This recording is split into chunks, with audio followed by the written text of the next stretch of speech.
Buenas noches, al saludarlos estamos iniciando la emisión estelar del noticiero de la televisión cubana. Buenas noches, gracias por acompañarnos, estos son nuestros titulares.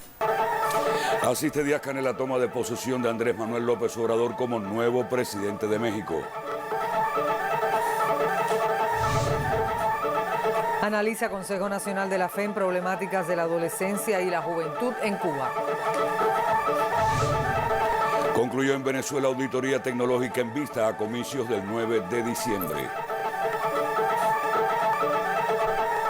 Hoy tomó posesión de su cargo como presidente de los Estados Unidos mexicanos Andrés Manuel López Obrador, electo con la aprobación de más del 53% de los mexicanos. El presidente de los Consejos de Estado y de Ministros, Miguel Díaz-Canel Bermúdez, asistió a las actividades oficiales. Con posterioridad, el recién investido presidente recibió al jefe de Estado cubano en el Palacio Nacional. Según informa el periodista Boris Fuentes, en diálogo amistoso, López Obrador reiteró a Díaz-Canel que Cuba y México son países hermanos y como tal seguirán trabajando juntos. Otros dignatarios latinoamericanos participaron en la toma de posesión, entre ellos Evo Morales, presidente de Bolivia, y Nicolás Maduro de Venezuela, quien en su cuenta oficial de Twitter publicó una foto con los mandatarios de Cuba y el Estado plurinacional. Andrés Manuel López Obrador recibió este sábado la banda presidencial que lo convierte en el nuevo mandatario de México después de 12 años de campaña para llegar a la máxima magistratura del país. Sin seguridad alguna, López Obrador salió de su casa para recorrer la Ciudad de México hasta el Palacio Legislativo de San Lázaro. Después de recibir la banda presidencial, el nuevo presidente ofreció su mensaje a la nación, en el cual ratificó que hoy comienza un cambio de régimen político en México. Por mandato del pueblo, iniciamos hoy la cuarta transformación política de México. Puede parecer pretencioso o exagerado, pero hoy no solo inicia un nuevo gobierno, hoy comienza un cambio de régimen político. A partir de ahora se llevará a cabo una transformación pacífica y ordenada, pero al mismo tiempo profunda y radical. López Obrador ganó las elecciones con más de 30 millones de votos, resultados sin precedentes en la historia reciente de los Estados Unidos mexicanos. Adán Morel, Sistema Informativo de la Televisión Cubana. Desde el Zócalo en Ciudad de México, el nuevo mandatario Andrés Manuel López Obrador recibió el bastón de mando de los pueblos indígenas. De acuerdo con medios de prensa, es el primer presidente en la historia de ese país en obtenerlo. En la misma jornada, el jefe de Estado también ofreció un mensaje a la nación. Escuchemos un fragmento de sus palabras. Después de la purificación a la investidura presidencial por los pueblos indígenas de México, diría, para resumir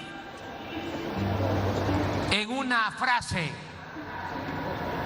lo que buscamos, lo que anhelamos,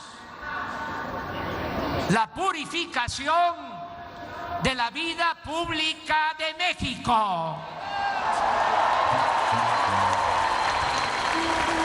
Reafirmo el compromiso de no mentir, no robar y no traicionar al pueblo de México.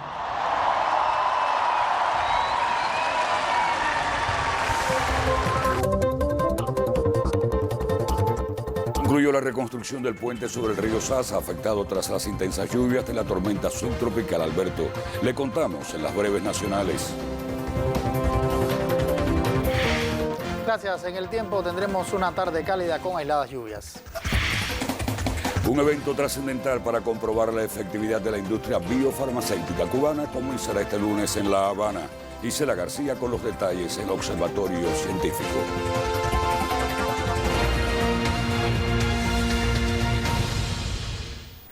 Convocan al segundo periodo ordinario de sesiones de la 9ª legislatura. El presidente de la Asamblea Nacional del Poder Popular, Juan Esteban Lazo Hernández, en uso de las atribuciones que le están conferidas en el artículo 81, incisos B y E de la Constitución de la República, convoca al segundo periodo ordinario de sesiones de la 9ª legislatura de la Asamblea Nacional del Poder Popular a partir de las 9 de la mañana del día 21 de diciembre del año en curso en el Palacio de Convenciones. En el transcurso de los días 16, 17, 18, 19 y 20 del propio mes de diciembre, las comisiones permanentes de trabajo de la Asamblea Nacional del Poder Popular efectuarán reuniones ordinarias de trabajo y estudio del proyecto de Constitución de la República. Se le informa a las diputadas y diputados de la Asamblea Nacional del Poder Popular, a los organismos de la Administración Central del Estado y demás órganos y autoridades que corresponda.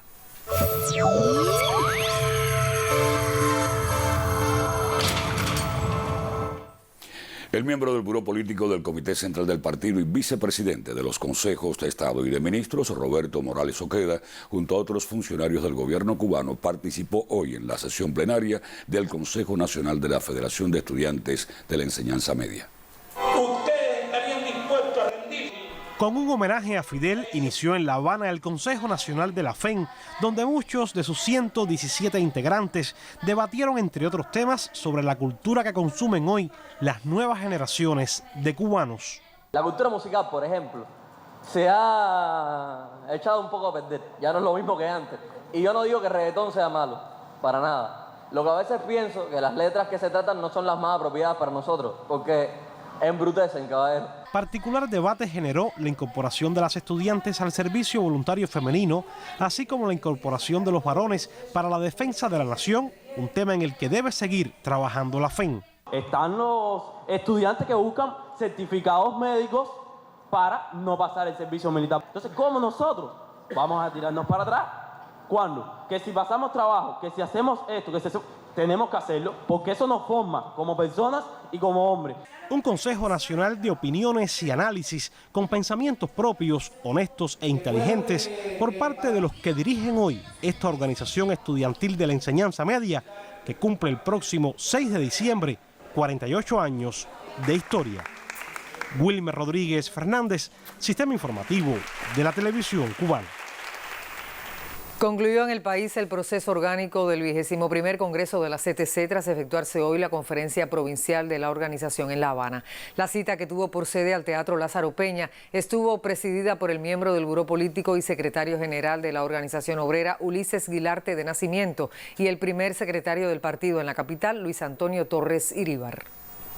La segunda y última jornada de la conferencia provincial de la CTC en La Habana comenzó con la lectura del informe central, síntesis de la labor del movimiento obrero capitalino desde 2013 hasta la fecha.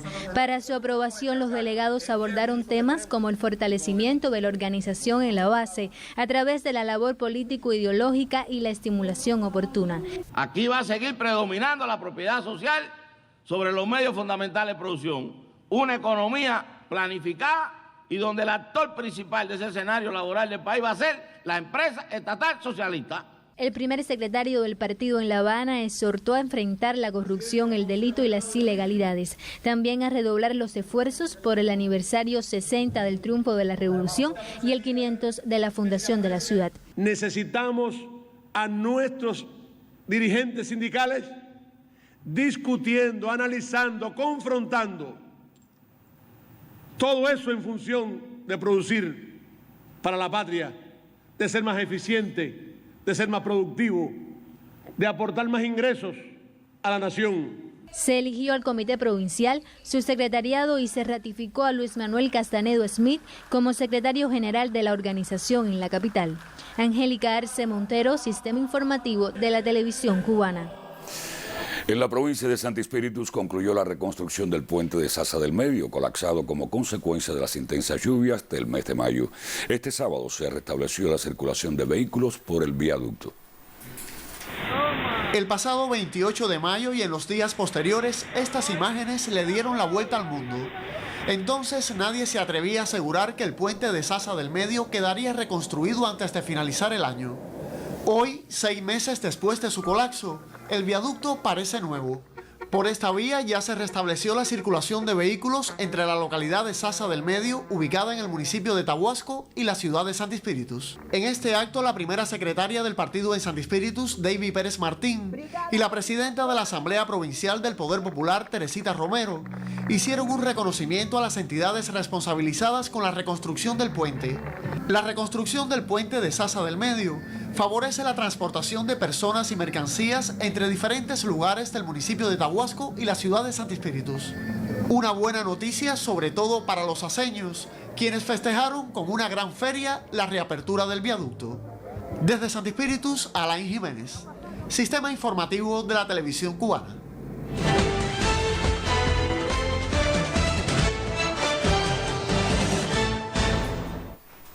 En otras noticias, el gobierno de Nicaragua promueve asambleas populares en los 17 departamentos del país para incentivar la reconciliación y la paz. Las actividades tienen como objetivo retomar la estabilidad en esa nación, víctima de acciones desestabilizadoras ejecutadas por sectores de derecha, reseñó hoy un comunicado emitido por el Ejecutivo de Managua. Cambiando de tema, la rectora principal del Consejo Nacional Electoral de Venezuela, Tania de Amelio, comunicó hoy el cierre en todo el territorio bolivariano de la auditoría de infraestructura tecnológica rumbo a las elecciones de concejales municipales previstas para el 9 de diciembre. A través de Twitter, la directiva anunció que, como parte del proceso, trabajaron conjuntamente técnicos del ente electoral y representantes de las organizaciones políticas que se postulan. Y la cumbre del G20 en Argentina selló hoy otro capítulo. En el documento final de la cita no se condena el proteccionismo, pero sí se enfatiza en la necesidad de reestructurar la Organización Mundial del Comercio. Con anterioridad, la administración Trump amenazó con no firmar el texto si consideraba que el documento contrariaba las posiciones económicas de Washington. Por otra parte, la mayoría de los miembros del G20 reafirmaron el Acuerdo de París sobre cambio climático. Estados Unidos, sin embargo, dejó clara una vez más su decisión de retirarse de ese convenio. Otro momento importante de la cita fue el traspaso de la presidencia del G20 a Japón. Cuba vuelve a ser víctima de una campaña de difamación por parte de la OEA, su secretario general Luis Almagro y la derecha venezolana. Para analizar el tema esta noche nos acompaña en el estudio el periodista Oliver Zamora Oria. Buenas noches, bienvenido. Sí, muchas gracias Larisa Serrano, muy buenas noches. Hace varios años, durante una conversación con periodistas, el líder histórico de la Revolución Cubana, Fidel Castro, comentaba, y cito: "Todos mis enemigos gozan de muy buena salud. Bastaba mirar hacia Miami o Washington para verificar la veracidad de su planteamiento". Pero en esas pocas palabras también se encerraba uno de los grandes principios de la Revolución Cubana: el rechazo a la tortura, el abuso y al crimen. No podía ser de otra forma, porque estamos hablando de un proceso político que no solo rompió con un modelo neocolonial, también con un sistema abusivo marcado por criminales, con personajes tristemente célebres, como los hermanos, por ejemplo, Ventura Novo, Salas Cañizares, Manferrer, Pilar García y otros tantos que tiñeron de sangre a este país. Ahí están las fotos, los testimonios, las pruebas documentadas, algo que jamás, repito, jamás han podido presentar quienes han intentado ahora acusar a Cuba de practicar métodos que sufrió por décadas. ¿Por qué menciono todo esto? Porque fueron ideas que me vinieron a la mente cuando leí la noticia que en la OEA, otra vez la OEA, y con el apoyo de Almagro, otra vez Almagro, una opositora venezolana presentó un documento en el que denunciaba más de 100 casos de supuestas torturas en su país, y en 11 de ellas, fíjense bien, según dice, participaron personas con acento cubano. Recordemos que hay un esfuerzo por buscar justificaciones para una intervención humanitaria contra Venezuela y de paso vincular a nuestro país con todo hecho oscuro que ocurra en el mundo. Y ese tipo de acusaciones son la estrategia preferida por la derecha venezolana y sus aliados. Almagro aprovechó la ocasión para hacer uno de sus tantos razonamientos retorcidos. Dijo que en Venezuela hay más de 40.000 cubanos, más del doble, escuchen bien, de los españoles que había en Venezuela durante la etapa de la colonia y que por lo tanto eso se podía considerar una ocupación. Pero la pregunta es, ¿cómo responderle a Almagro y a esta abogada llamada Tamara Sujú? ¿Cómo contestarle a personas y a grupos que han hecho de la mentira y la falta de honestidad sus principales instrumentos de acción? Si fueran ignorantes, si creyeran en lo que dicen, si esas aberraciones partieran del desconocimiento, pues sería un asunto relativamente sencillo, pero no es así. Reina la mala fe. Almagro sabe muy bien qué hacen en suelo venezolano esos más de 40.000 cubanos. Sabe muy bien que en Cuba no se tortura. Y si tiene dudas, que le pregunte a esas decenas de uruguayos que militaron en su partido, que se refugiaron en Cuba cuando huyeron de una dictadura que sí asesinaba y torturaba de las formas más atroces, apoyados en ese entonces por ese país al que él ahora responde. Pero repito, ¿cómo responderle a quien no puede o no quiere entender lo que pesan los valores? Pues no hay más remedio que ir al historial de cada cual. Cuando Almagro o la OEA han presentado un informe cuestionando lo que pasa en las cárceles estadounidenses, cuando han pedido investigar los crímenes probados del Pentágono y la CIA en sus incontables operaciones encubiertas en el mundo, en algún momento cuestionaron a Trump cuando nombró a Gina Haspel, torturadora reconocida, como directora de la CIA, cuando opositores a Maduro pedirán una investigación sobre los tantos chavistas y efectivos del ejército bolivariano asesinados durante las guarimbas, cuando presentarán un informe, por ejemplo, de los centros médicos quemados donde trabajaban médicos cubanos. Pudiera hablar de tantos casos, pero tantos casos. En fin, la doble moral desenmascaras. Pero hay algo mucho peor que tiene que ver con usted como parte de la opinión pública. Cuando Almagro y cualquiera de estos personajes mienten, cuando articulan este tipo de patrañas, sobre todo le están faltando el respeto a usted. Están subvalorando su inteligencia y a la larga se aventuran también a hacer un ridículo que a la falta de vergüenza no les interesa sufrir. Así me despido, hasta la próxima ocasión.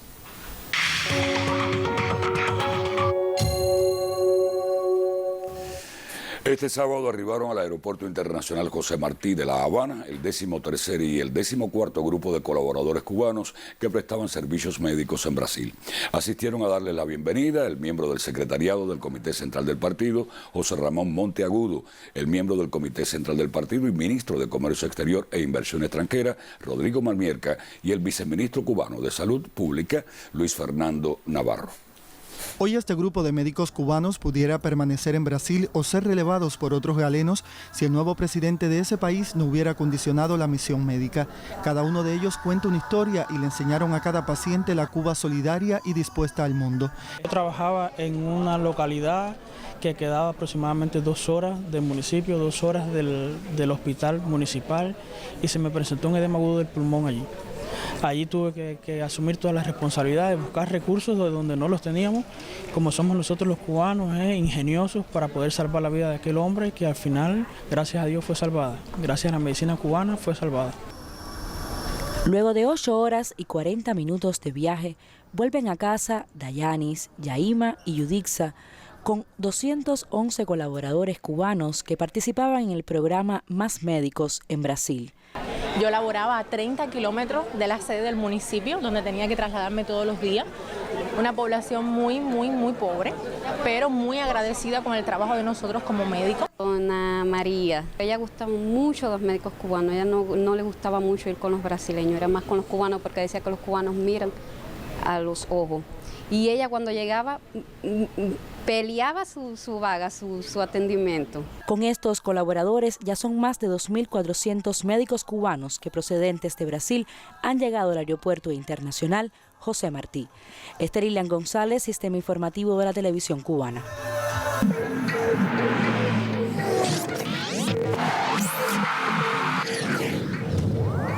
Hola, ¿qué tal? En el béisbol nacional, hoy Industriales rompió 6 derrotas al hilo al vencer al líder Las Tunas por 10-8.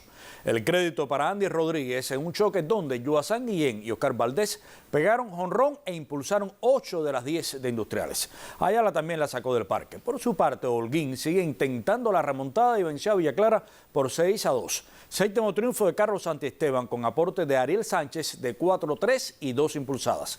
Ciego de Ávila apagó un latido de vida para Industriales al vencer a Santa Espíritus por 11-3. Sonrisa para Dachel Duquesne, la octava. Humberto Morales de 5-2 y 4 impulsadas. Y el multirecordista en dominio de balón, Eri Hernández, estableció hoy otra marca en la nueva modalidad de tocar el balón parado y con 1,5 kilos en cada pierna. El récord por tiempo quedó fijado en 4 horas, 1 minuto y 32 segundos. Roberto Partagás con impresiones.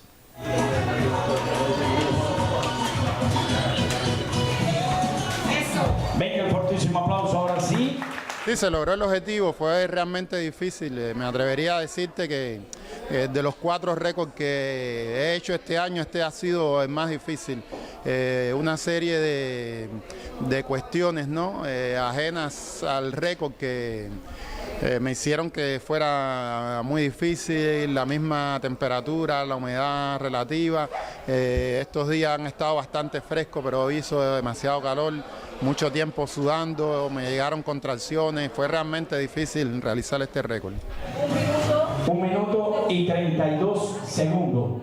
Este es un récord Guinness. Y en otras noticias, en España, Real Madrid vence 2-0 al Valencia. Este domingo, Barcelona ante Villarreal. Líder Sevilla ante Alavés y Atlético frente al Girona.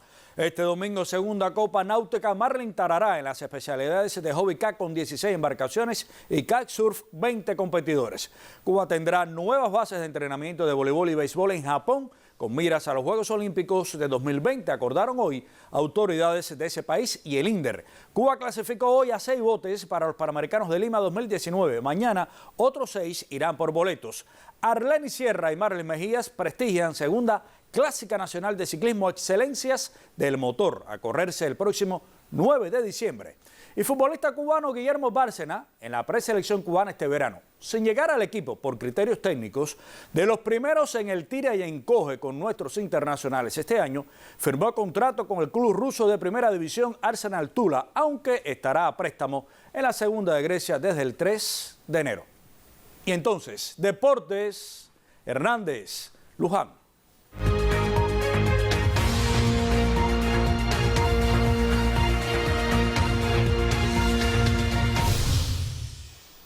El cuarto Congreso Internacional de Investigación, Desarrollo e Innovación Tecnológica en la Industria Biofarmacéutica, IDIFARMA 2018, es uno de los eventos más esperados por la comunidad científica cubana. El próximo lunes abrirá sus puertas en el Palacio de Convenciones de La Habana para el intercambio de proyectos de gran impacto en la salud de la población.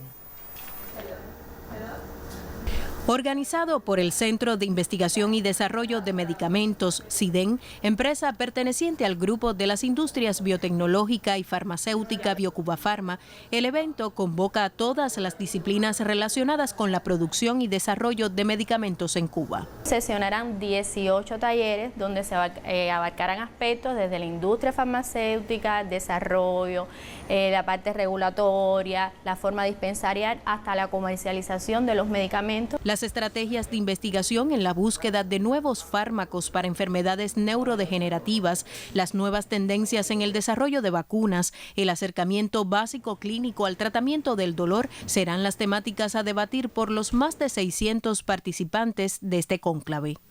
Una de las temáticas que se va a trabajar en el evento es el asunto o el tema de las bioequivalencias. Producir un producto nacional, la aspirina. Ese producto nosotros tenemos que garantizar durante el desarrollo que ese producto es tan eficaz y tan seguro como el primero que llegó al mercado. Una oportunidad para conocer sobre los estudios biofarmacéuticos que se centran en la búsqueda de medicamentos más seguros y eficaces para la población y en el fomento de fondos exportables en los mercados más exigentes. Gisela García Rivero, Sistema Informativo de la Televisión Cubana.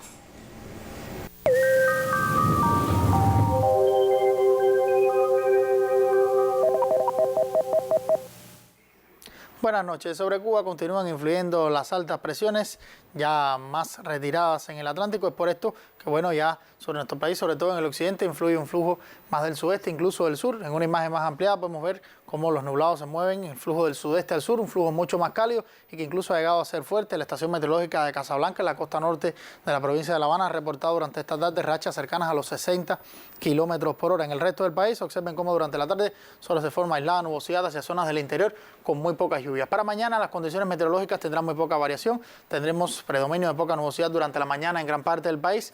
En la tarde estará parcialmente nublado, llegará a nublarse en algunas localidades con aisladas lluvias en todo el territorio nacional. Con estos vientos de región sur tendremos un aumento de las temperaturas. Es por esto que en la madrugada los valores de temperatura mínima estarán entre los 19 y 22 grados Celsius, las más frescas sobre la zona central, como ocurrió durante esta madrugada, cuando la temperatura más baja se registró en la provincia de Seo de Ávila, y las máximas para el occidente y el centro del país en la tarde estarán entre los 29 y 31 grados Celsius. En el oriente, las máximas en la tarde alcanzarán valores que sí pueden llegar hasta los 32 y 33 grados en la porción suroriental. Como les decía, los vientos tendrán una componente del sur, del este al sudeste, para el occidente y el centro, entre 10 y 25 kilómetros por hora. En el caso de la región occidental, en estos serán del sudeste al sur, igualmente entre 10 y 25 kilómetros por hora, pero en la tarde sobre todo pueden alcanzar los 30 kilómetros por hora, incluso con algunas rachas superiores. Es por esto que tendremos oleaje en el tramo de la costa sur de la provincia de Pinar del Río y también en la isla de la Juventud, también oleaje para la costa norte del oriente del país y poco oleaje en el resto de los litorales, disminuyendo en la tarde mar tranquila para la costa norte central.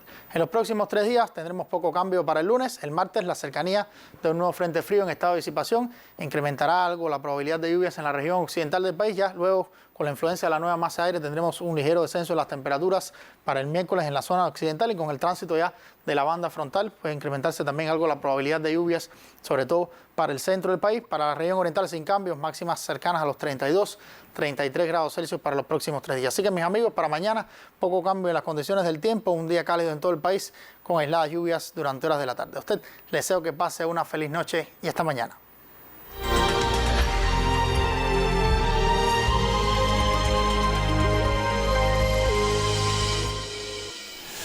Oiga, el yate Granma fue tripulado una vez más por los expedicionarios antes de ocupar el recinto de cristal que hoy lo resguarda en el memorial que lleva su nombre. El noticiero ICAI latinoamericano captó las imágenes de su última travesía por el litoral y la bahía habanera. Tripulado por Fidel, Raúl, Dorticós, miembros del Buró Político y sobrevivientes de aquella hazaña, el yate Granma realiza su última travesía. Es 1974, año del 15º aniversario del triunfo de la Revolución. Carlos Bermúdez Rodríguez había sido convocado a la desembocadura del río Almendares junto a otros expedicionarios. Nos citaron a un acto y cuando se terminó el acto nos dijeron no se muevan, que están invitados a un acto con la Marina. Y nos sorprendió el Granma que estaba ahí en montaña del Granma e hicimos la travesía. El capitán de fragata de la Reserva, Lázaro Gerardo Martínez, estaba ese día a bordo de una de las unidades que acompañó a esta histórica travesía, la última antes de su siembra en el Memorial Granma del Museo de la Revolución. Vinieron navegando desde La Chorrera, el río Almendares, cercano a la costa, hasta entrar a la bahía y llegar al muelle de la empresa militar. Fue escoltado por buques de la Marina de Guerra, tanto durante la travesía del mar como ya entrando en el canal de la bahía. La embarcación sería restaurada para que en lo adelante las nuevas generaciones de cubanos pudieran conocerla y admirarla. Ese año de preparación se desmontaron todas sus piezas de madera, se bañaron en sustancias especiales de conservación, luego se armaron, se pintaron y ya para finales de noviembre se hizo la travesía para traerlo hasta aquí, hasta el Memorial Granma. Nuevamente el yate surcaba el mar, ahora rumbo al espacio físico que se habilitaría para recordar la travesía de un grupo de hombres decididos a hacer la revolución. con la colaboración de CIFAR y Cela García Rivero, Sistema Informativo de la Televisión Cubana.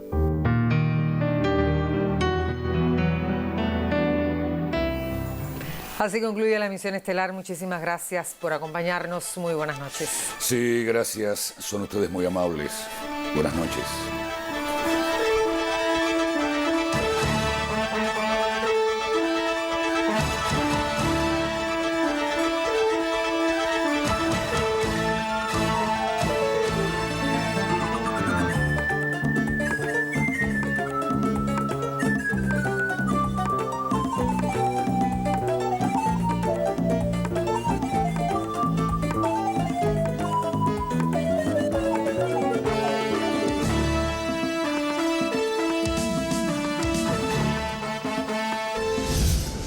En la noche, su cartelera. Por el Canal Caribe hacemos Cuba.